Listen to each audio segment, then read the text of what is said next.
Hello प्यारे दोस्तों, welcome back. इस वीडियो में आज हम अटैक ऑन टाइटन पार्ट 2 के बारे में डिस्कस करेंगे।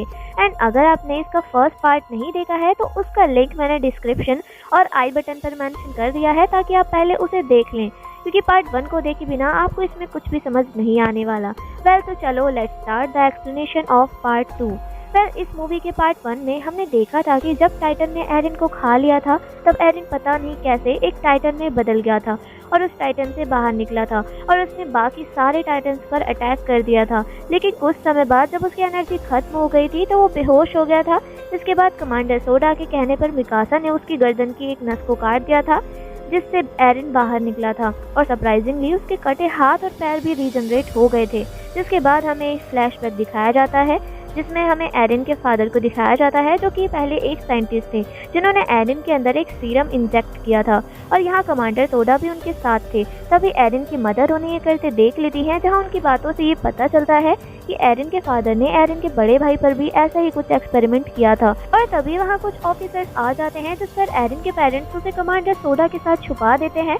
वो लोग एरिन के पेरेंट्स को अरेस्ट कर लेते हैं और उनके लैब में आग लगाकर चले जाते हैं। पर अब यहाँ ये इसलिए हुआ था क्योंकि वहाँ की गवर्नमेंट ने किसी भी आम इंसान को एक्सपेरिमेंट करने से स्ट्रिक्टली डिसअलाउ कर रखा था।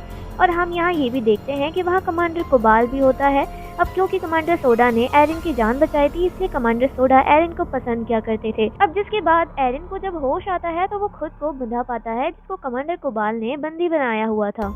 क्योंकि कोबाल को लगता था कि साइंस और टेक्नोलॉजी की तरक्की की वजह से ही आज इंसान इतने खतरे में पड़ा है, इसलिए वो किसी भी खोज या एक्सपेरिमेंट को करने नहीं देता था।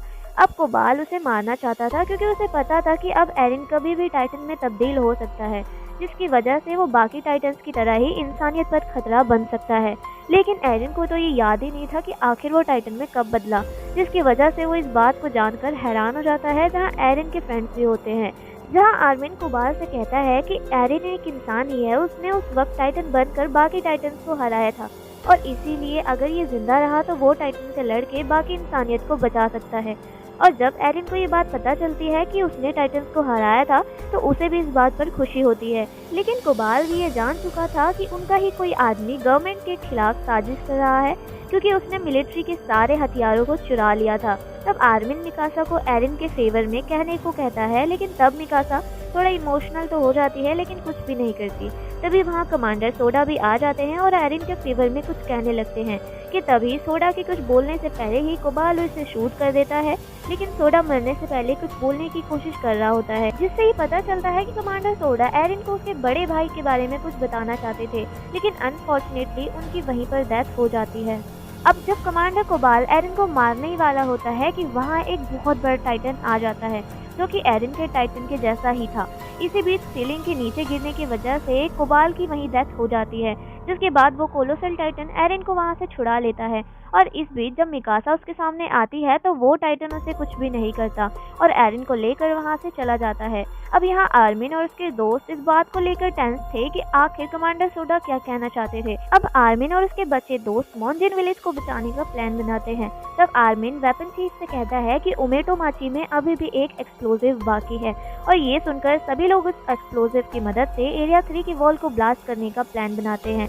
जब इसके बाद सभी लोग उस एक्सप्लोजिव को लेने के लिए निकल जाते हैं, लेकिन अभी भी सभी के मन में सिर्फ एक ही सवाल था कि आखिर उस टाइटन ने एरिन को कुछ क्यों नहीं किया था। दूसरी तरफ एरिन के होश आने पर वो अपने आप को एक अंडरग्राउंड बंकर में पाता है, जहाँ पर उसे शिकीशिमा भी दिखाई देता है। और फिर शिकीशिमा एरिन को बताता है कि मैं ही तुम्हें उस टाइटन से बचाकर यहाँ लाया हूँ। जिसके बाद शिकीशिमा उसे कुछ वीडियो फुटेजेस दिखाता है, जिसमें हमें पता चलता है कि जब मिलिट्री में इंसानों को वेपन बनाने के लिए एक एक्सपेरिमेंट किया गया था तब वो एक्सपेरिमेंट बहुत ही बुरी तरह से फेल हो गया था और उसमें से एक बेहद ही खतरनाक वायरस निकला था, जिसकी वजह से लोग अपने आप ही टाइटन में बदलने लगे थे।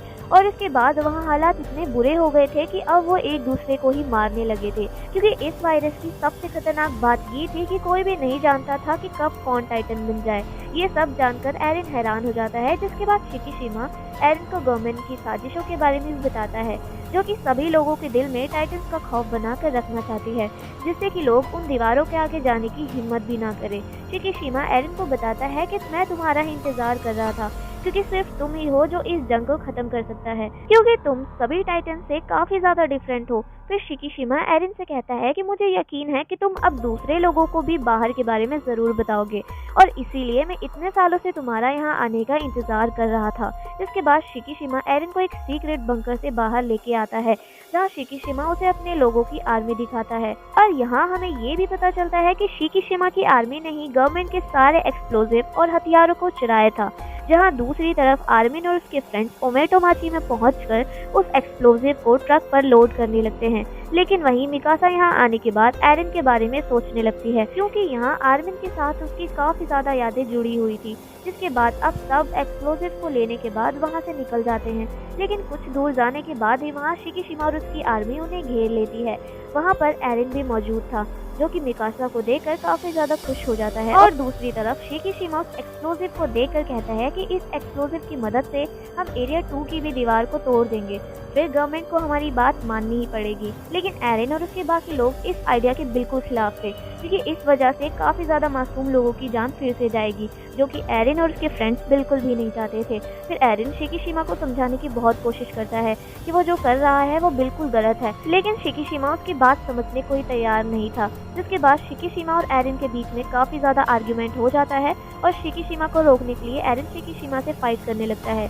लेकिन एरिन शिकीशिमा का मुकाबला नहीं कर पाता, क्योंकि शिकीशिमा उससे काफी ज्यादा ताकतवर था, और ये देखकर मिकासा शिकीशिमा को रोकने जाती है। लेकिन तब शिकीशिमा जानबूझकर मिकासा को किस करने लगता है, क्योंकि वो एरिन को गुस्सा दिलाना चाहता था। तभी एरिन को बचाने के लिए आर्मिन शिकीशिमा को ये धमकी देता है कि अगर उसने फिर से कुछ और करने की कोशिश की तो वो इन सब बम को ब्लास्ट कर देगा। जिसके बाद आर्मिन का एक फ्रेंड वहाँ पर एक टूटी हुई इमारत को गिराने की कोशिश करता है। दूसरी तरफ आर्मिन और उसके बाकी लोग उस एक्सप्लोजिव को लेकर दूसरी दीवार की तरफ बढ़ने लगते हैं। इस बीच आर्मिन का फ्रेंड मरने से पहले उस दीवार को गिरा देता है, जिससे शिकीशिमा के सारे एक्सप्लोजिव ब्लास्ट हो जाते हैं और उसके सभी लोग मारे जाते हैं। और जब एरिन और उसके बाकी लोग उस एक्सप्लोजिव को लेकर दीवार के पास पहुंचने ही वाले होते हैं कि वहां शिकीशिमा फिर से आ जाता है और अपनी छाती में वो अपनी तलवार घुसा लेता है, जिसके बाद वो भी एक पावरफुल टाइटन में कन्वर्ट हो जाता है, जो कि एरिन से भी काफी ज्यादा पावरफुल भी लग रहा था। और यहाँ हमें एक और बात पता चलती है कि पहले कमांडर कोबाल से एरिन को शिकीशिमा नहीं बचाया था। अब उसे रोकने के लिए सभी लोग शिकीशिमा पर अटैक कर देते हैं, जिसके दौरान शिकीशिमा एरिन के फ्रेंड को मारने ही वाला होता है कि एरिन उसे बचाने के लिए खुद उसके सामने आ जाता है, जिसके दौरान एरिन बहुत ही ज्यादा जख्मी हो जाता है, जिससे सभी लोगों को लगता है कि एरिन मर चुका है। और तभी वहाँ स्टोरी में आता है एक और ट्विस्ट, जहाँ एरिन भी अपने आप एक टाइटन में बदल जाता है, जिसे देखकर सभी लोग हैरान रह जाते हैं। और इसी के साथ ये रिवील होता है कि जब कोई इंसान टाइटन बनता है तब वो उसी टाइटन की गर्दन में रहकर ही उसे कंट्रोल करता है, और इसीलिए उनके पीछे की गर्दन वाली नस को काट देने के बाद उनकी डेथ परमानेंटली ही हो जाती है। अब शिकीशिमा को रोकने के लिए एरिन उससे फाइट करने लगता है, लेकिन वही शिकीशिमा अपनी फाइटिंग स्किल के साथ एरिन को आसानी से जख्मी कर देता है। लेकिन एरिन इस बार खड़ा हो जाता है और अपनी फाइटिंग स्किल से शिकीशिमा को भी जख्मी कर देता है, और ये देखकर एरिन के सभी फ्रेंड्स खुश हो जाते हैं। जिसके बाद एरिन उस एक्सप्लोजिव को लेकर दीवार पर चढ़ने लगता है, ताकि वो उस दीवार को ब्लास्ट करके नीचे उस होल को बंद कर सके। और तभी एरिन की एनर्जी फिर से खत्म होने लगती है, क्योंकि एक्चुअल में एरिन और शिकीशिमा के अंदर मौजूद सीरम की मदद से ही वो टाइटन बनते हैं, और इसीलिए उनकी एनर्जी काफी कम टाइम तक ही रहती है। पर जो लोग वायरस से इन्फेक्ट होकर टाइटन बने थे वो सब इटर्नल है, और उनके पास बहुत ज्यादा पावर होती है। चाहे उन्हें सदियों तक ही क्यों ना भूखा रखा जाए, वो तब भी जिंदा रह लेंगे। वो तब तक टाइटन की फॉर्म में रहते हैं जब तक कि उनके गर्दन के पीछे वाली नस ना काट दी जाए। अब एरिन किसी तरह उस एक्सप्लोसिव को लेकर वॉल पर चढ़ जाता है, लेकिन अनफॉर्चुनेटली एनर्जी खत्म हो जाने की वजह से वो अपने आप को संभाल नहीं पाता और गिरने लगता है। तब मिकासा उसके पास जाती है और उसकी गर्दन की पीछे वाली नस को काट देती है, जिसके बाद वो एरिन को समुद्र देखने वाले प्रॉमिस को याद दिलाती है, जिसे सुनकर एरिन के अंदर थोड़ा सा कॉन्फिडेंस आ जाता है और वो अपने इंसानी रूप में आने से पहले ही हिम्मत करके उस एक्सप्लोसिव को वहाँ पर रख देता है।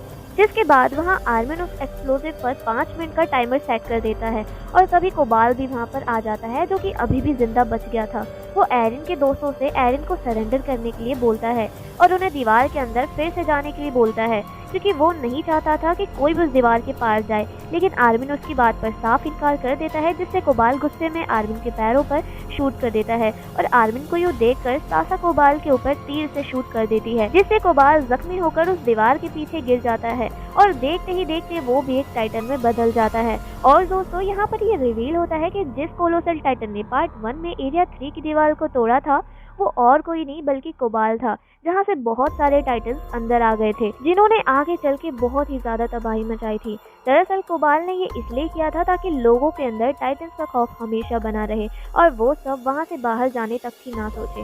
जिसके बाद एरिन, मिकासा, जिन और आर्मिन उस टाइटन पर अटैक कर देते हैं और इसी दौरान जिन को कोबाल मार देता है। लेकिन तभी वहाँ वेपन क्वीन भी आ जाती है और मिसाइल से कोबाल पर अटैक कर देती है, जिससे कोबाल की कंडीशन बहुत खराब हो जाती है। इसके बाद एरिन और मिकासा भी उसकी गर्दन की नस को काटने लगते हैं। दूसरी तरफ उस एक्सप्लोजिव में लगा टाइमर भी खत्म हो जाता है, लेकिन वहाँ पर कुछ भी नहीं होता, जिसे चेक करने के लिए मिकासा वहाँ पर जाती है, जहाँ वो देखती है कि वहाँ लगा टाइमर का फ्यूज टूट गया है, जिसकी वजह से वो एक्सप्लोजिव ब्लास्ट भी नहीं हुआ था। अब मिकासा उसे इस वक्त ठीक भी नहीं कर सकती थी, क्योंकि ऐसा करने से वो तभी ब्लास्ट हो जाएगा। तभी वहाँ शिकीशिमा भी उस एक्सप्लोजिव को लेने आ जाता है, जिसपे मिकासा उसे ऐसा ना करने के लिए रिक्वेस्ट करती है, क्योंकि वो एक्सप्लोजिव ही उन सब की आखिरी उम्मीद थी। वहीं एरिन अब कोबाल पर अटैक करके उसे मारने ही वाला होता है कि तभी कोबाल उसे पकड़ लेता है, जिससे एरिन अब कुछ भी नहीं कर पाता। फिर जैसे ही कोबाल उसे मारने वाला होता है तो तभी शिकीशिमा खुद को सैक्रिफाइस करने के लिए डिसाइड करता है और अपने हाथ में वही एक्सप्लोजिव लेकर आ जाता है, जिसे वो कोबाल के अंदर डालकर ब्लास्ट कर देता है। जिसके बाद वहाँ बहुत ही बड़ा ब्लास्ट होता है और कोबाल के साथ शिकीशिमा भी मारा जाता है। जिसके बाद एरिन भी नीचे गिरने लगता है, लेकिन मिकासा उसे नीचे गिरने से बचा लेती है और यहाँ पर मिकासा इतने टाइम के बाद पहली बार स्माइल करती दिखाई देती है। जिसके बाद वो उस दीवार का होल भी बंद हो जाता है, जिसे देखकर सब बहुत ही ज्यादा खुश हो जाते हैं। वहीं दूसरी तरफ एरिन और मिकासा भी इस दीवार के टॉप पर चढ़कर पहली बार समुद्र का नज़ारा देख रहे होते हैं, जिसे देखकर उन दोनों की लाइफ का बहुत बड़ा डिजायर पूरा हो जाता है और वो दोनों बहुत ही ज्यादा खुश होते हैं। और यहाँ हमें एक और कैरेक्टर को दिखाया जाता है जो कि उन्हें देखकर बोलता है कि आज फाइनली 2 लोग इस टेस्ट जोन से बाहर निकल गए हैं। और इसी के साथ ये मूवी यहीं पर एंड हो जाती है। आपको ये वीडियो कैसा लगा मुझे कमेंट सेक्शन में ज़रूर बताइएगा, और अगर आपको ये वीडियो थोड़ा सा भी पसंद आया तो इस चैनल को थम्स अप करके सब्सक्राइब का बटन ज़रूर क्लिक करिएगा। Till then bye and thanks for watching.